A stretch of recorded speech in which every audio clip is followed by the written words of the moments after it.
الحمد لله وكفى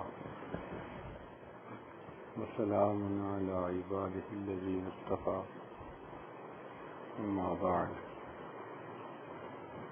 أعوذ بالله من الشيطان الرجيم بسم الله الرحمن الرحيم ونفس وما سواها فألهمها فجورها وتقواها قد أفلح من زكاها وقد خاب من دساها سبحان ربك رب العزة عما يصفون وسلام على المرسلين والحمد لله رب العالمين اللهم صل على سيدنا محمد وعلى آل سيدنا محمد وبارك وسلم اللهم صل على سيدنا محمد وعلى آل سيدنا محمد وبارك وسلم اللهم صل على سيدنا محمد وعلى آل سيدنا محمد وبارك وسلم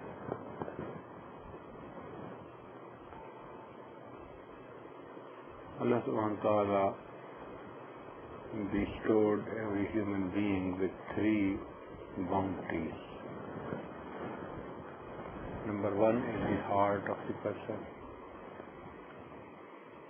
Number two is the brain of a person. And number three is the nafs of the person.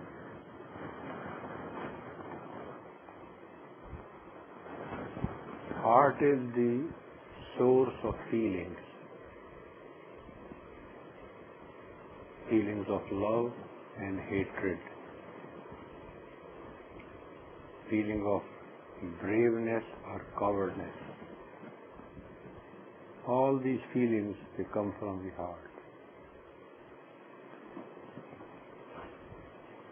To believe in something or not to believe in something, it belongs to heart. Then brain is the source of thoughts. It's basically a thoughts processor. Like we have math coprocessor in the computer, that if there is a mathematical equation in the program, then it is directed towards the math coprocessor. It will solve the equation and then give the answer back to the system. Similarly, the brain of a person is thought processor. You give any thought to your brain, it will start processing it. It can be a good thought or it can be a bad thought, but it will process it.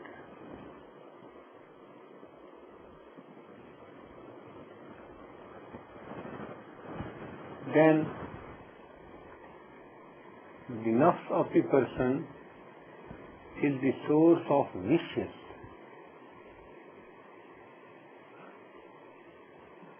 The wishes can also be good or bad.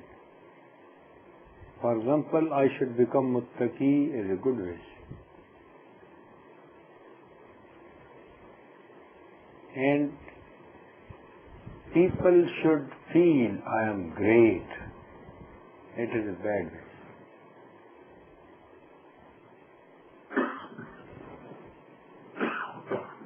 So the nafs of a person is the source of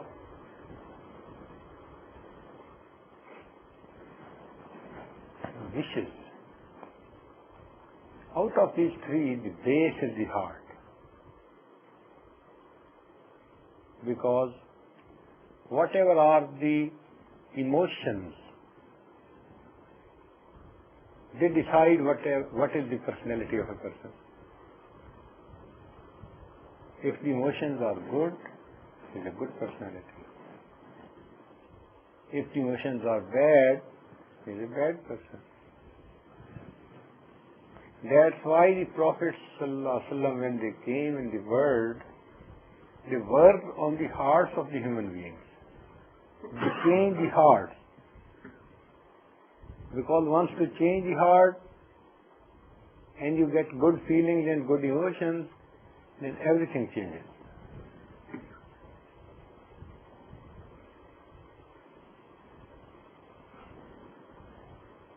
If some person has emotion in his heart that I want to become a friend of Allah subhanahu wa ta'ala, whole schedule of his life will change.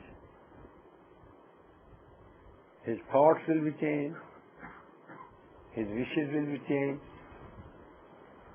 his actions will be changed, because he will be a changed personality. And if he feels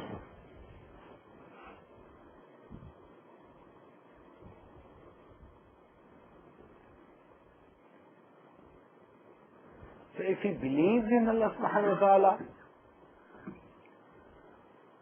the setup of his life is different. Then he will try to please Allah subhanahu wa ta'ala. He will try to do everything which pleases Allah subhanahu wa ta'ala.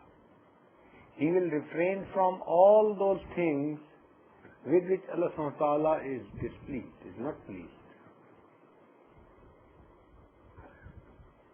So now the setup of his life has become different because he believes. If he believes in the day of judgment, then it is different. Then he will refrain from sins. He will understand that on the day of judgment, I will ask about my sins. And if I have committed these sins, I will be punished on the day of judgment. And if the same person, if he is unbeliever, he does not believe in Allah subhanahu wa ta'ala, he doesn't believe in the day of judgment, then he will not be afraid of doing anything wrong. He can speak lie, and he will just feel, oh, I changed the statement. So light. So lie will just be a very light thing for him. He will make the promise, but if he feels that there is no benefit for him, he will try to back out, by hook or by crook.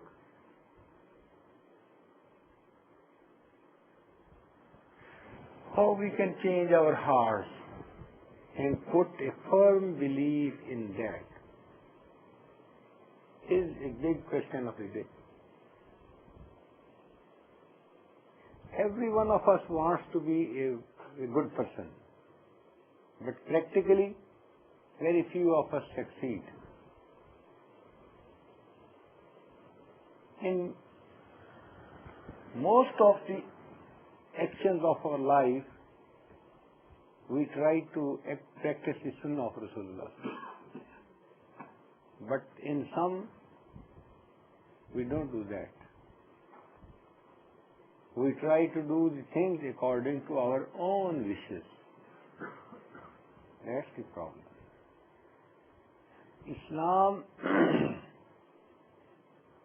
requires total submission from a person. All the previous religions, they were named after the name of the tribe or name of the personality. For example, the Christians, they were named after the name of the Jesus Christ. Jews, they were named after the name of Judaism.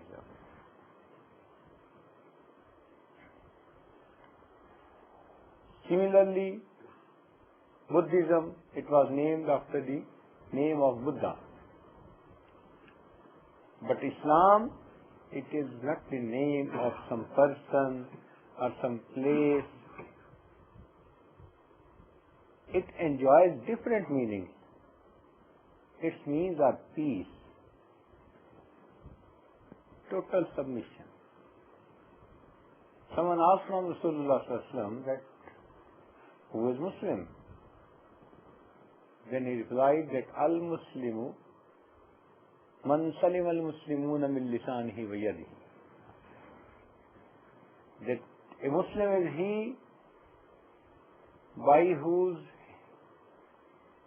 tongue and hands the other Muslims are secured, they are saved. Now look at this. Normally, we feel that with the hand a person can do something bad to others more than the tongue. But it's not like that. In hadith, the tongue has been mentioned first. There are few reasons. Number one,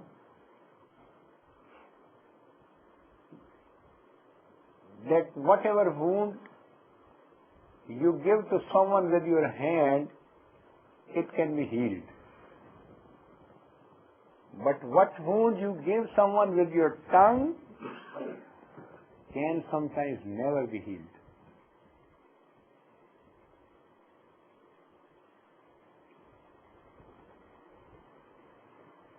Then with your hand, you can only give pain to the people who are present.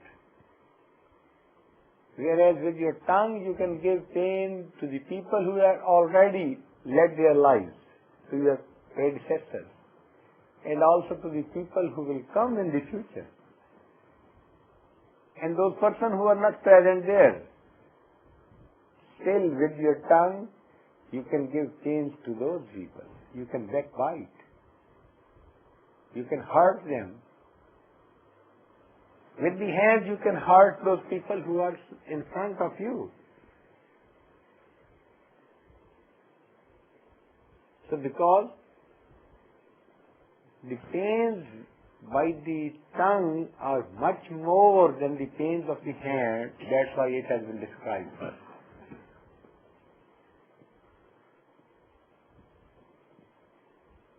Those relationships which cannot be cut with the help of knife and scissors, you can easily cut them with the help of your tongue. Just speak few words, and two brothers, they will stop talking to each other. Two friends, they will become enemies. So slip of the tongue is the worst slip. So that's why it has been mentioned, min lisanihi wa yadihi. And if we feel, then we misuse our tongue today too much.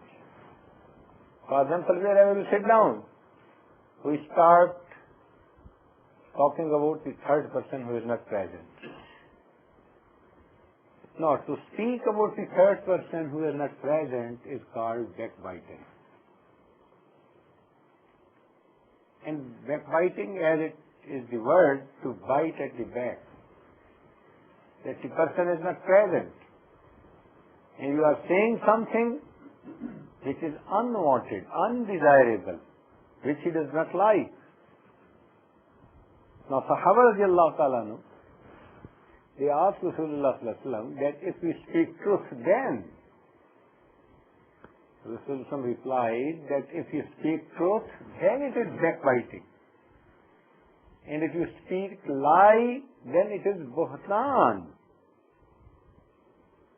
It is even worse. So it means that backbiting is very bad. One of the hadith of Rasulullah goes like that, al-ghibatu ashaddu min al-zina. That ghibat is even worse than the zina.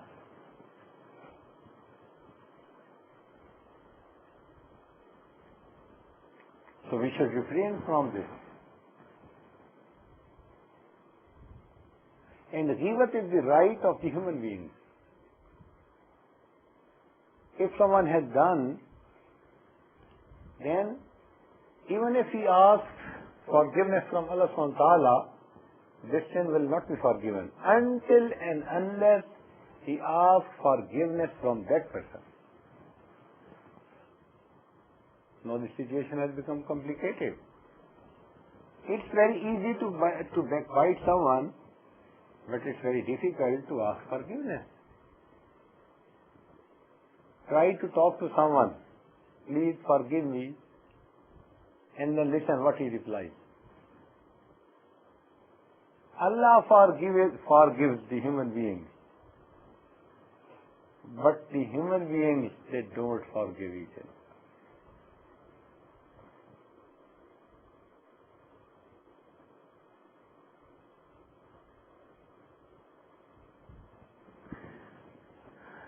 So if some person has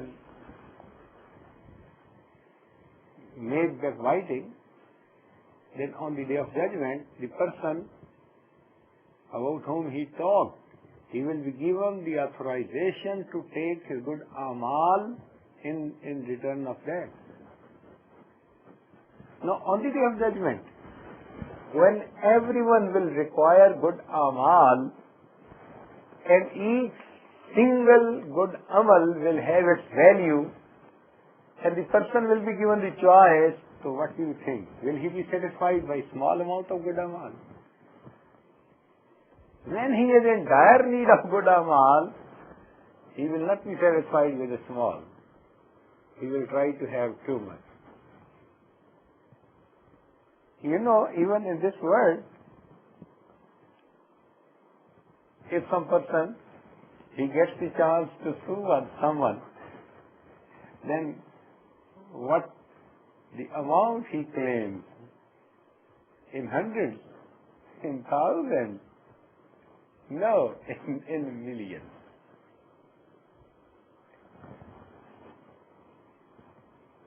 The amount what a common person even cannot pay. He cannot even think of it. So even we think about the matter of this world, that the person who is given the chance to ask something, he asks something which is very high, very difficult to pay. So then on the day of judgment, if this person will be given the authority to take his good amal, how much amount he will take? Few of them, hundreds of them, thousands of them, no. He will try to have all of them. And if there will be many, many people, and all of them, they will make a claim that he backbited, and the good amal of this person, they will be finished, then what will happen? Then what Allah subhanahu wa ta'ala will do, He will take the bad amal of those people and put it on the head of this one. No, he is faqir. Rasulullah once asked the question that who is faqir? Sahaba radiallahu ta'ala they replied that who has nothing. He is gharib. Rasulullah replied, no. Gharib is a person who brought so much good amal on the day of judgment. But then he backbited someone, he gave pain someone, he hurt someone, and those people, they will make claims. And the good amal of this person will be given to all of them, and still they will be there to make claims. So their bad amal will be taken and put on his shoulder. So he is gharib who came with such good amal, but he lost everything, and at the end he had a heap of bad amal on his head. And this normally happens. We feel so relaxed to backbite someone. It's a really bad habit. So the only way we can save ourselves from this sin is not to speak about third person. Whenever we sit down with someone, try to speak about the issues which are common to each other.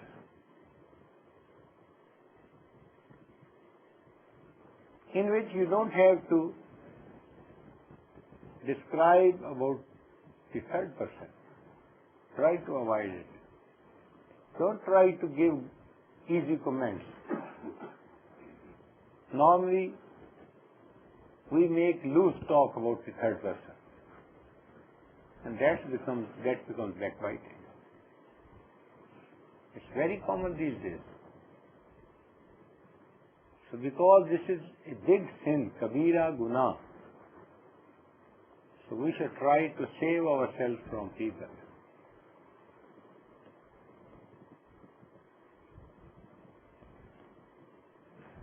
What is the definition of ghibah?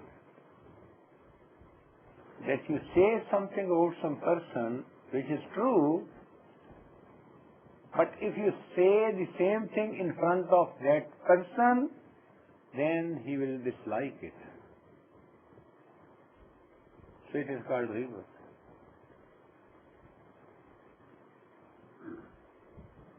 Actually, this is the personal law of Islam. Islam has provided security to every Muslim. So this is his self-respect. Islam doesn't allow that if two people they sit down, they talk about the third person. No. Islam tells them it is personal law. Don't talk about the third one. If you want to talk about something, talk about yourself. So it means that if I am sitting here and I find two people sitting in the corner and they are whispering with each other, talking to each other, I can't think in my mind they are making my ghibah, they are backbiting me. No. I feel rest assured. No. Whatever they are talking, it belongs to them, not to me. Subhanallah. What a beautiful idea. What is the beauty of the teaching?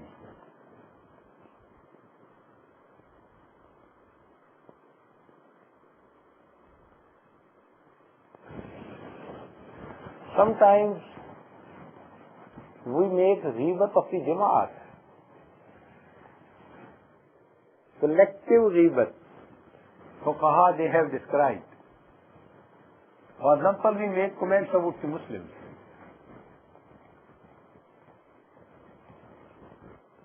We make comments about the Muslims of some area. We make comments about the Muslims of some masjid. It becomes even bigger sin. Allahu Akbar.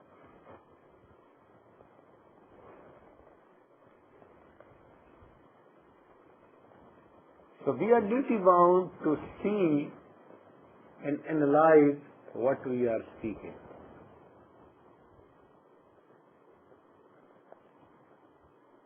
We should have a control upon our speech. It's not like that we can speak everything.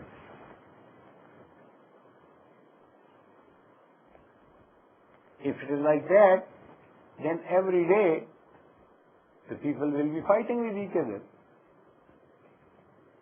So the believer, the mu'min has been advised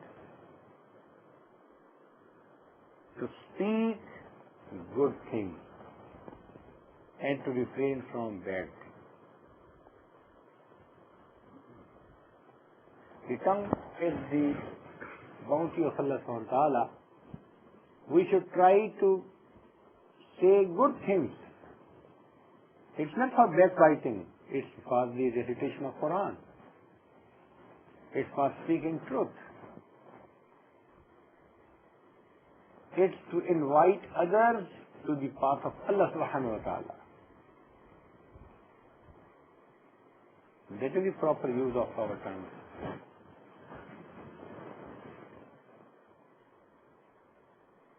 It has been written in the life biography of few elders that they used to speak so little that whatever they used to speak in the day, they used to write it. We spoke this, we spoke this, we spoke this. And in the night they used to analyze it. Imam Abu Hanifa rahmatullah alayh, it has been written in his life history that he was such a big scholar, but he normally used to keep quiet. To have knowledge and then to keep quiet, it is very difficult. Nowadays what happens? We listen something and we start speaking. And sometimes we speak without thinking. Just make comments. It's not allowed.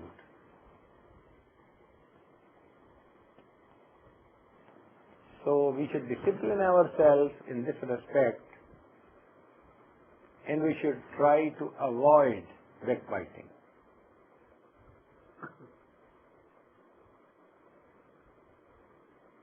Backbiting of the relatives can be done.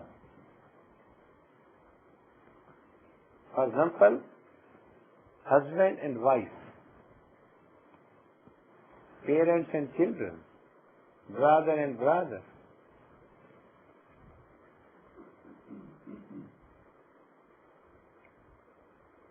There is only one condition in which it is allowed to describe the reality in front of someone, when you feel that if I will tell these things to this person, then he will be able to set the things right. If you see something bad, and you talk about that person to someone, and this person has got such a position that he can correct that one, he can tell that person to be a good one. So with this intention, with the good intention, then you can speak to someone. Otherwise, we should make a habit not to speak about the third person, because that's always dangerous.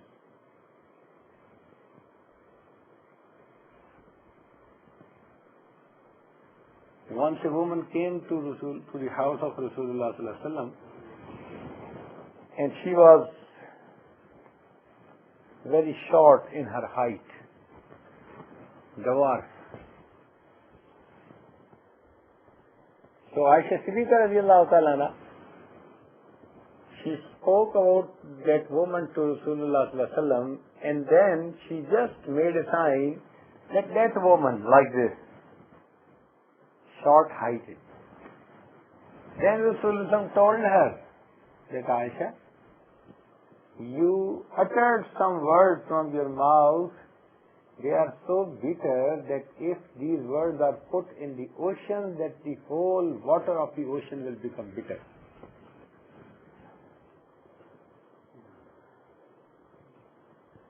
And what we do? To someone we say, oh, he is bad. आज किसी को बेईमान कह देना, दलील कह देना बड़ा आसान है, और कल क़यामत के दिन अल्लाह के हुजूर जवाब देना ये बड़ा मुश्किल था. It will be difficult to answer on the day of judgment. Easily we can say daleel to someone, but on the day of judgment, if he will be asked to prove it, then what will happen?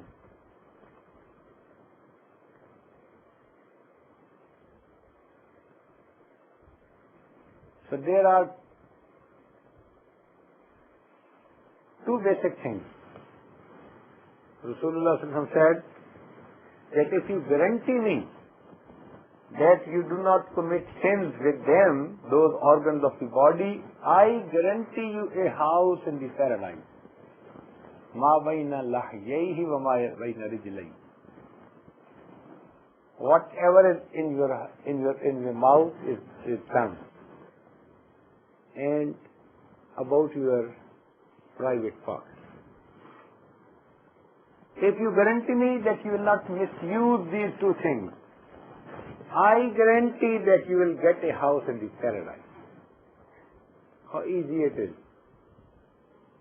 But at the same time, how difficult it is.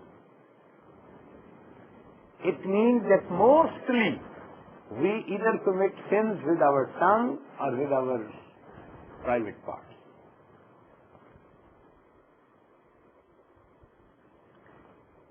To have no control upon the glances, that is the sin which is connected with the sexual part of the person. So these two are very major sins. Uncontrolled tongue and uncontrolled sexual parts of the body. So we should try to work on these two things, and to control them means to justify that I want to have a house in the paradise. So these are two steps. People say that the paradise is two steps. Yes, these are two steps. First step, you control your tongue and your sexual parts, and then your next step is in the paradise. On one hand, it's very easy, but on the other hand, it's very difficult to achieve it. How we can achieve it? Here we need a guide. We need counseling. Even in this world, in our life, when we are stuck up, we want to have counseling. When there are problems in our married life, we need counseling. When we have some problems in our business, we need advisors. So look at this. If we need advisor in this world for our business, for our personal affairs, why don't we need an advisor for in our religious, for our religion? So a shaykh is a religious advisor who advises a person how to lead a good life. And because he is an experienced person, he has already gone on this path and he knows what are the ins and outs of this path. So beforehand he tells the person, oh, you should take care of this and this and this and this. And if we follow him and follow his instructions, then we save ourselves from so many bad results.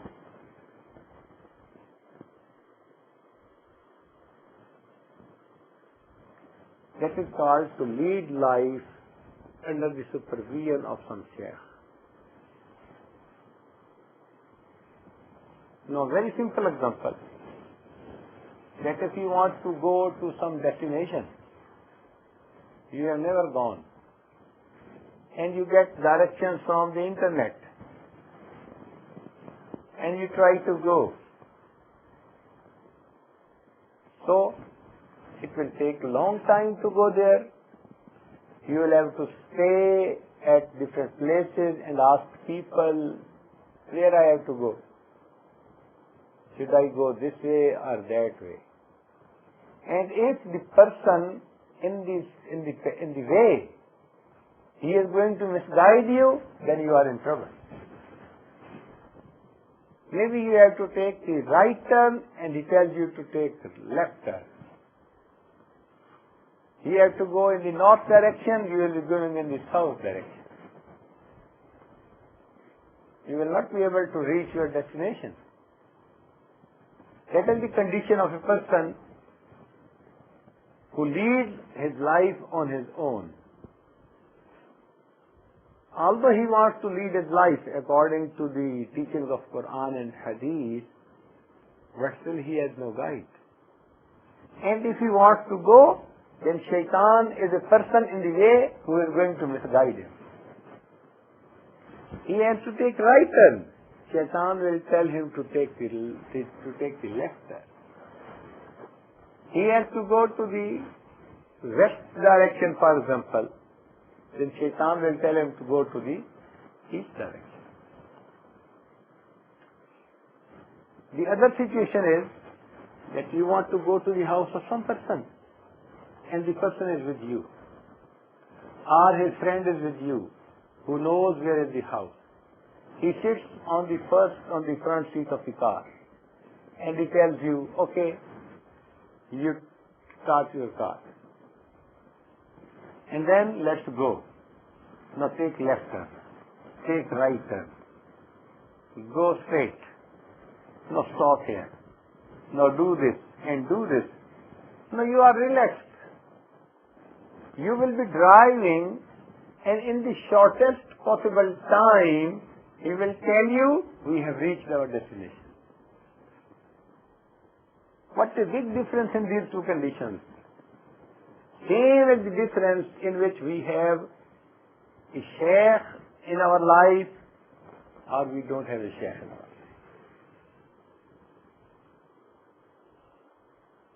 He is the person who knows the path and who can take us easily to our destination.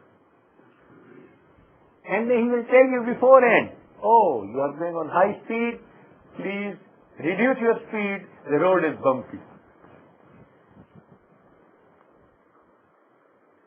There is speed breaker.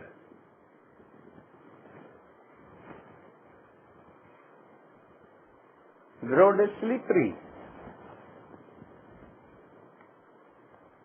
So we can save ourselves from the accident. So it means that every one of us needs a guide in our life. A real guide is he who has gone all the road which you want to go.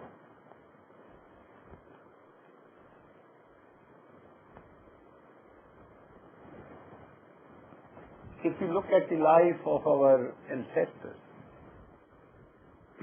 then all of them, they used to spend their lifetime under the instructions of their teachers, their mashayikh. Even Imam Bukhari rahmatullah alayh, his teacher was Ali Madini rahmatullah alayh. He mentioned that the best wish of my life is that I should have ample time which I can spend in the company of Ali Madini rahmatullah. Imam Bukhari rahmatullah, Allah Akbar.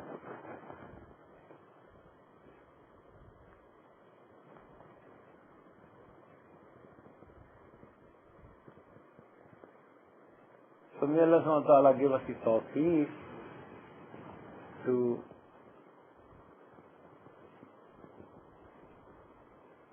lead a successful life and save ourselves from the bad amal. Wa akhiru da'wana and alhamdulillah.